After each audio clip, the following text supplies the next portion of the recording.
Kalau kata Bapak Zikru, yang putri 10 kali lebih semangat dari yang putra. Sekarang putra harus buktikan. Itu kalau yang tidur itu gak semangat itu. Hari ini itu. Oh, bangunkan, bangun, asik.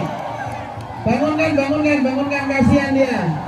Bangunkan, mungkin dia lelah. Iya, halo. Iya, assalamualaikum.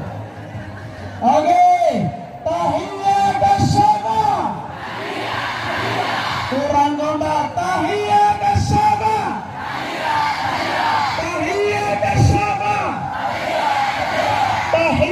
Tahiyat. Siap ya? Tahiyat bersama.